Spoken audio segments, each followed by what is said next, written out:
Welcome to the Fearfully and Wonderfully Me podcast, a podcast designed to help you increase your influence, develop your leadership, and maximize your results.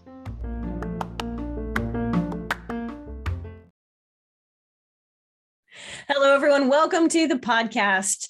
Today's episode is the third episode in our series on how to increase your influence or how to build your influence in a specific situation. And I'm so excited because today I've got a very special guest.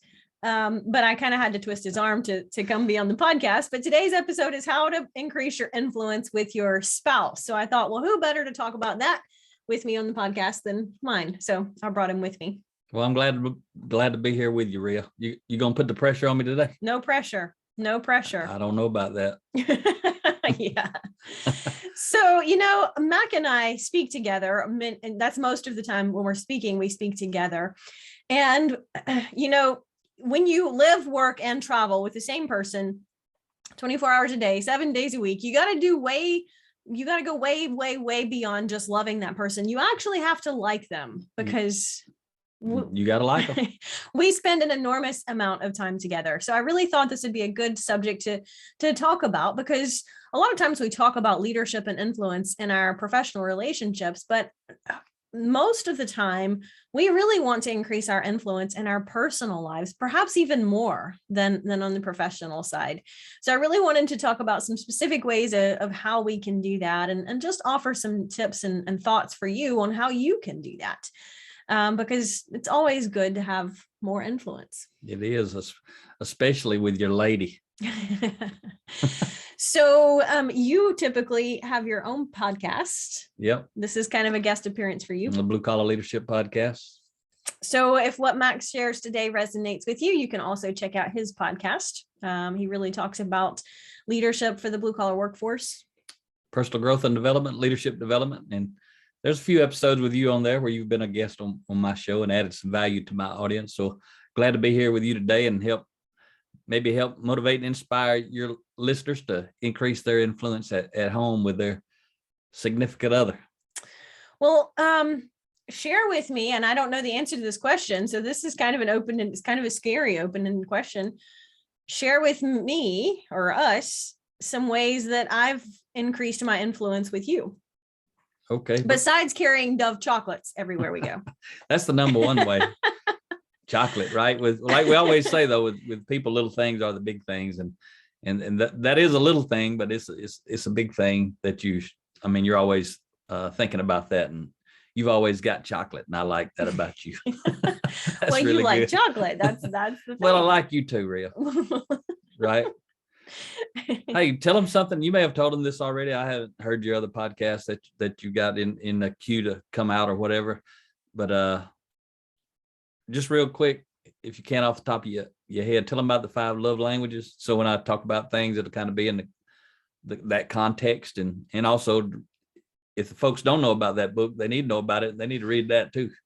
Yes. 5 Love Languages by Gary Chapman.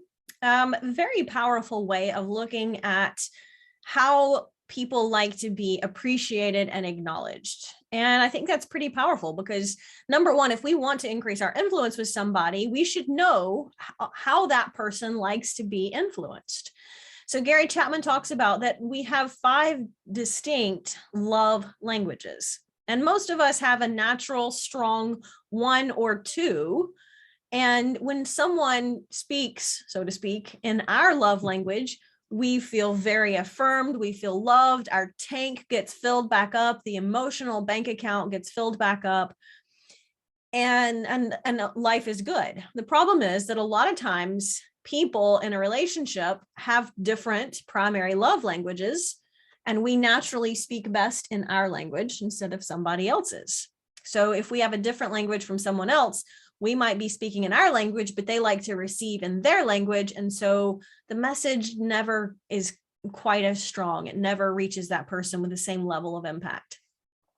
So the 5 love languages are, the first one is words of affirmation, right? And that's when someone who has this love language, they love cards, for example. Doesn't have to be a store-bought card. Maybe if you just sit down and write them a note and tell them all of the things you admire about them, that's words of affirmation. Words of affirmation could be praise in public. It could be public acknowledgments. It could be private. Just remembering to say thank you all the time is words of affirmation. The second one is physical touch. And someone who has physical touch as a love language loves hugs. They want to hold hands. They maybe want to snuggle on the couch and watch a movie. You know, they just love that physical encounter. That's just one of their primary love languages. And so the third love language is gifts. Someone whose love language is gifts loves presents. And there again, they don't have to be expensive. You might stop and pick wildflowers and bring them home to somebody who loves gifts. And they would just feel so affirmed because you gave them a gift. The fourth love language is acts of service. And this is where someone who has this as their primary love language feels valued and appreciated and loved when you do something for them. It doesn't have to be big. Could be just very small, just as little as remembering to bring a Dove chocolate. That's right, Rhea. But just doing something for them, even if they can do it for themselves, just taking that initiative to have a meaningful action on their behalf. And the fifth love language, last but not least, certainly, is quality time. And someone who has quality time as their primary love language loves the time spent with one another. They want to, go on a hike or a walk and talk. They want to sit down for conversation, or they want to make memories together. Now, most of us have a very strong one or two love language, as I mentioned.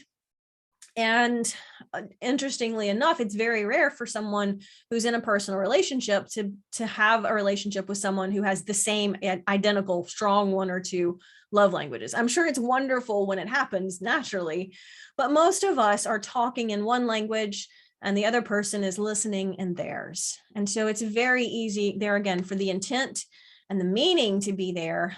But if I'm not speaking in his language, then he's not necessarily hearing me. So to answer your question of what do you do to increase influence with me? That's what your question was. Yeah, right? Just give us some examples of ways that I've done that, and it's open-ended. Yeah. So to speak to the lesson you just taught, I mean, I like acts of service and quality time. I hate presents. I love the reason for Christmas, but I hate Christmas. I hate anything to do with somebody giving me a present anywhere, anytime. I just do not like it. And so one thing Rhea does though is the acts of service. I mean, she does a lot of stuff at home, and a lot of things I'd never ask her to do. She just does it automatic. But I can give you, sometimes when we're speaking, I give this example, Rhea, and I would never ask her to do this, but she does it, and it's really cool. And some people put a lot of pressure on them when I tell this about you, Rhea, especially when I'm speaking in person, because a lot of people don't do this for other people. But anyway, whenever my toothpaste gets almost empty, you always have another one. She'll set it out. I won't even be paying attention that I'm about to run out of toothpaste, and all of a sudden there's a new toothpaste there. Same way with my shaving cream. Actually, everything that I use, Rhea, she always keeps it restocked. She's probably got spares hidden somewhere so she can get to them really quick.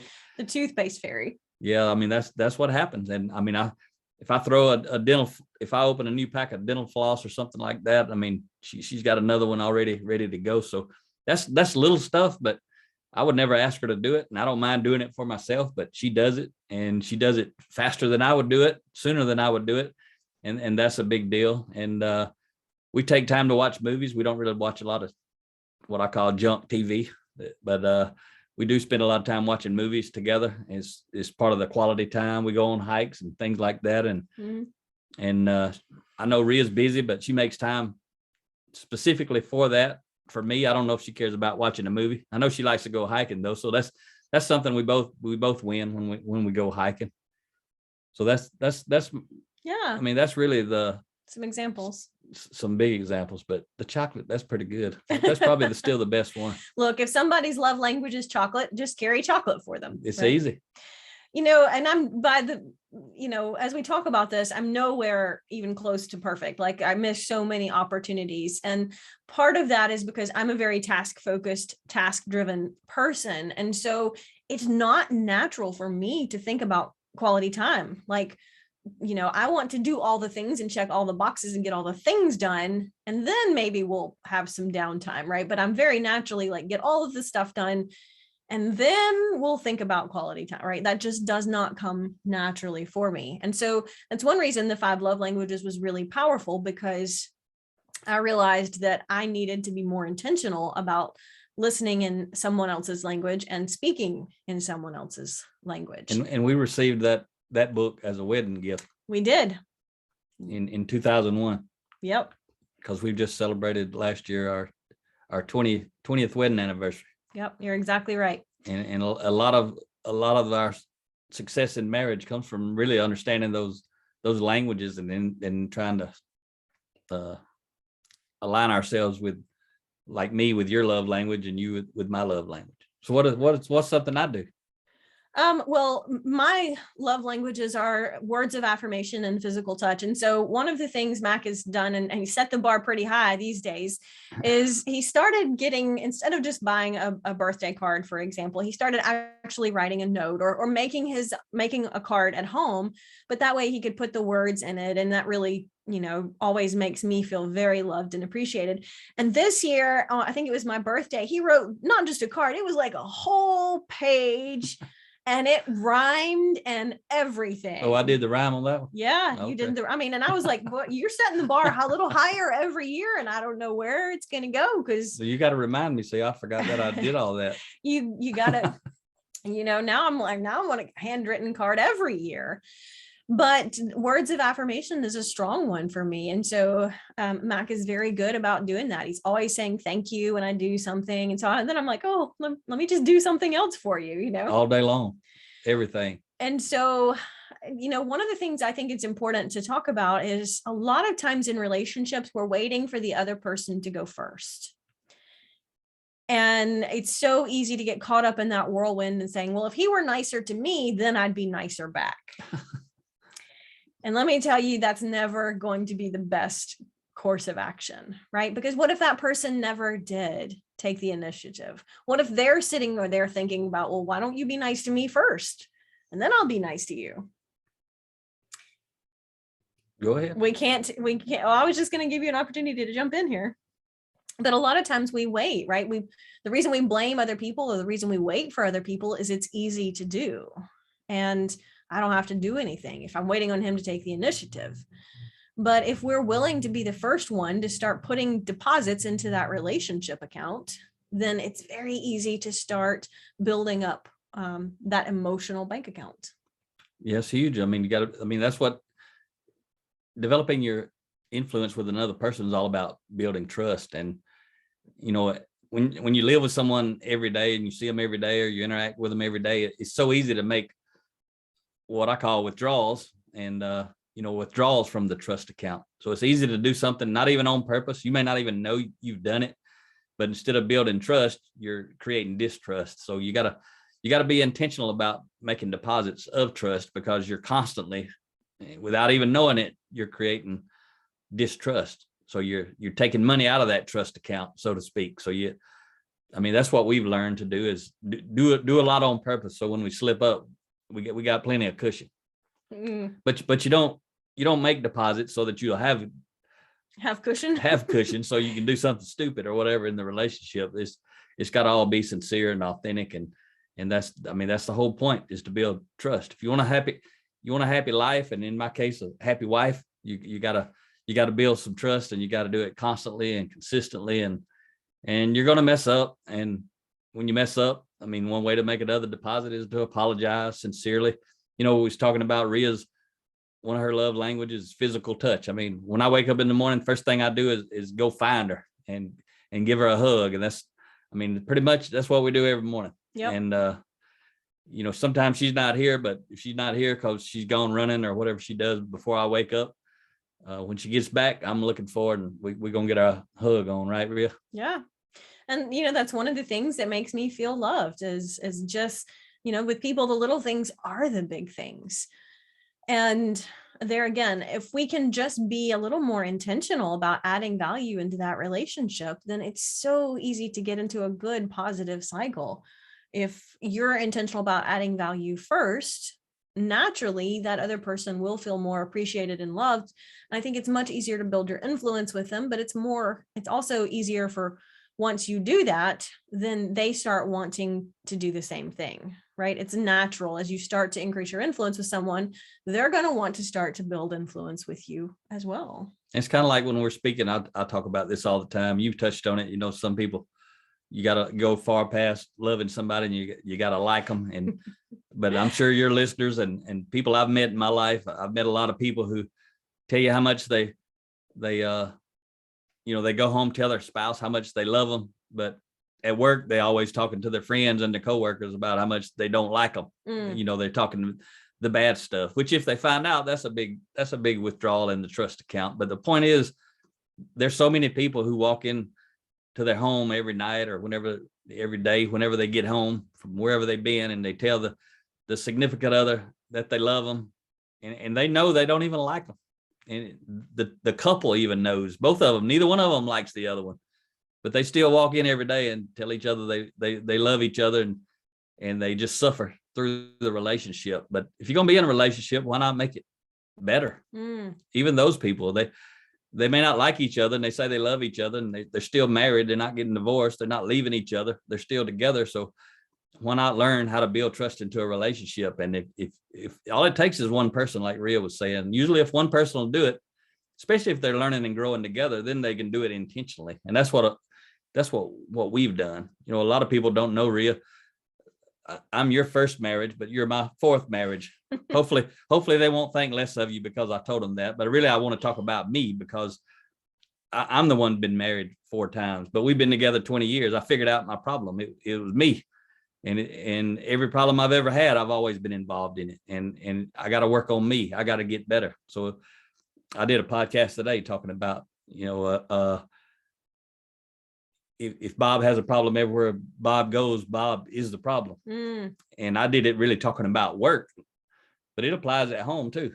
If every relationship you're in, maybe you're not married, maybe you're dating, but every time you're in a relationship, something happens. If everywhere Bob goes, Bob has a problem, then Bob is the problem. And some people might say, well, it really was that other person. And it could absolutely be the other person. But the reason it would still be Bob's problem, if Bob's having a problem every time he gets in a relationship, how can it still be Bob's problem if these other people really do have some issues or character flaws? Well, it's the way Bob is selecting people, maybe too fast, or with not enough learning about the other person, maybe not enough growth and development before I start meeting people to understand what it is I'm looking for, and really understanding about values and long-term relationship versus short-term. But what we always say is you don't have to be sick to get better. But I was pretty sick before I met Rhea, and I had a lot of getting better to do. But that's the thing. We've been growing together on purpose together since 2008. Well, you weren't that bad. I married you. Well, I was a little better. I had gotten accidentally better over the years, but we met in 2000, got married in 2001, and then 2008 we both started reading and developing ourselves intentionally and methodically on purpose. We still do it every day, and that allowed us. We always tell people when you grow together, meaning you're learning together, you actually grow together, meaning you come toward each other and you get closer. The relationship strengthens, and that's what we've been doing, and that's why you asked me to come in here, share this, be on your podcast with you, is share some thoughts with the folks out there who are listening. But couples can do book studies. If you're out there and you're listening and you're struggling, I highly suggest getting that book, The 5 Love Languages. Get 2 copies, and you and your significant other go through it together. Yeah, that's what we did. We only had 1 book at the time, but we would take turns reading it out loud and then talking about it. And we've revisited it since then as well. So we learned a lot from that book. That's a great way to grow together and together at the same time. Lots of good thoughts on that. But, it does come down to being intentional. Like any relationship in our lives, we absolutely can increase our influence, but but we do have to be intentional. Like, it doesn't happen by accident, right? It doesn't happen automatically. And like you touched on, it's easy to make those little withdrawals. Like when I do forget to set out something and you've been counting on me to and then one time we went somewhere and he asked for chocolate and I didn't have it. And that was a little withdrawal. No, right? it wasn't. Well, You had plenty of deposits and I saved a few calories. That's probably your goal anyway. no, no. Right. But little things go a long way in relationships like that, because you do spend a lot of time with that person. And I think it's sad, but sometimes in personal relationships, though the people that we are closest to see the worst of us, because, a lot of times we're nice and, civil and social at work. And then we come home and we just let whatever our frustrations are, we just kind of dump them on somebody. Just bring it right on in. Yeah. And that's why we need to focus on so much personal growth. It ain't about me, but it starts with me. When you're talking about a personal relationship, especially one that matters as much as, a husband and wife relationship. But I'm telling you, if you want to make your personal relationships better, work on you. We're telling you some things you can do intentionally to build trust and gain influence with other people, especially your spouse. But you need to be working on you. If you work on you, you're gonna automatically get better. You're gonna automatically do these things. So highly recommend that. And if you can build up enough influence to get your spouse to do it also with you, all it's gonna do is speed up the process. When you say work on you, is that back to the book studies? Like, sure. Yeah, I mean, just reading, thinking, and applying. Both of us, Rhea and I, have 32 books together, and I got a book called Defining Influence. Subtitle is Increasing Your Influence Increases Your Options. And if you haven't read that book, you might want to get that one out. I talk about a lot of my failures in there, a lot of my things I got wrong relative to parenting. My son, I had all kind of problems. It wasn't just staying married. I had all kind of problems at work, at home, all throughout my life. But I'm much better now. But I ain't perfect. I got a long, long way to go. But one reason Rhea and I share about this and are so passionate about it is just the impact it's had on our own personal life. I mean, not counting as a couple, just individually. I know you, if you're listening to Rhea's podcast, you know a lot about her story, what she went through. And that's why personal growth has been so powerful for her as an individual. Forget about me, but just her as an individual, who she has become. It's because of that self-development. And whatever you want in life, it's already out there. It's out there waiting on you to show up. If it's a spouse, a significant other, or if it's a job and a career, both of those things are out there waiting on you to show up. You may not be ready for either one of those things, and that's why you haven't gotten them yet. But as soon as you prepare yourself and you go out and find it, you'll be ready. Yeah, I like that. To me, I love to read. And so when you talk about reading books and things, that's one of my favorite ways to learn, but it's not everybody's. But there's so much knowledge out there. There's so many different ways, podcasts and, audios and videos and all of those things. So if you're not a reader, there's really no excuse, because we can grow. Yep. And let me just say, a lot of people who do read, they read to turn the page. That's the mission, is to turn the page. And when I'm talking about growing, personal growth and development, leadership development, and we define leadership as influence. So you may not be a boss. You may not ever think you're going to, have people reporting to you. You still need to study leadership development books, because leadership is influence. So any book on leadership development, it's all about learning how to influence people.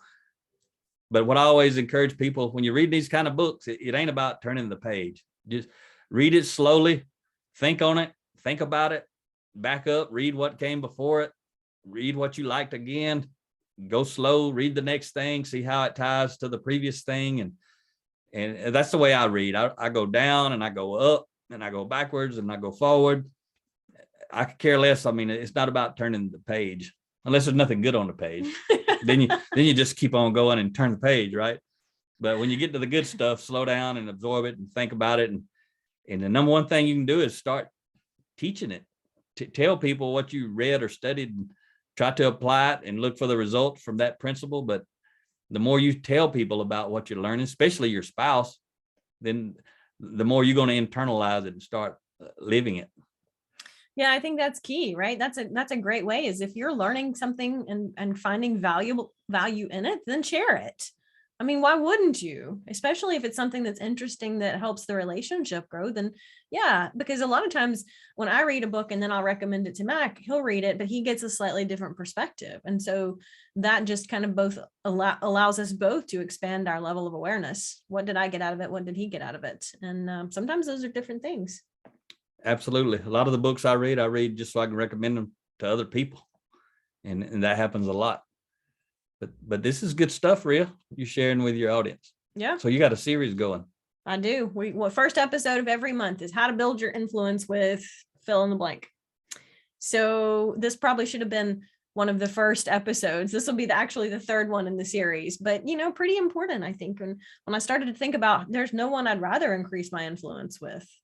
So on a personal level, being intentional with that, one of the things I think about first in my morning routine, every morning, I have just a little exercise that guides me through that. And one of the things I think about is what relationship and how I'm going to add value to that relationship. And you pop up about 6 out of 7 days. So I gotta tell your listeners though that if either one of us had been growing since 2008, like we have, both of us have, but if either one of us would have been growing like we have and the other one didn't grow at all, we'd be having a tough time in our relationship. Yeah. And if we still had it, I don't know if we would. You might not want anything to do with me much as you've grown, and you were pretty good though. I think I'd be all right if you hadn't grown as much, but I'm the one that really needed to grow the most. But what I'm really trying to say there is both people need to be growing to come together. And if one of you grows, especially a lot, and the other one doesn't grow at all, it's a big chance that you're going to outgrow the other person. But you still have to grow, regardless of if the other person wants to grow or not. You've got to grow. But as you grow and develop your influence, try to motivate and inspire the other person to grow with you. Yeah, keep growing together. I love that. Okay, where can people get in touch with you if they want to learn more about your podcast and books and all of that stuff? Best place to find me is at bluecollarleadership.com. You go on there and check out. I got a lot of books. My background is manufacturing, so the folks that I try to touch and speak to the most are those in the blue collar industries. It doesn't have to be manufacturing, and most of the time it's not these days. But just a lot of different blue collar organizations. That's who I'm wanting to touch. And check out my podcast, Blue Collar Leadership, and it's available on most podcast platforms. That's the best place to find me, Rhea. Yeah. Well, I'm going to find you right here. We good to go. I know where to find you. Yeah, next door in the office. Well, thank you so much. I think it's good to just talk about this and give some people some practical guidance, and I appreciate your time. Well, thank you. That was a deposit for me. Thank you for having me on here. Absolutely. Until next time.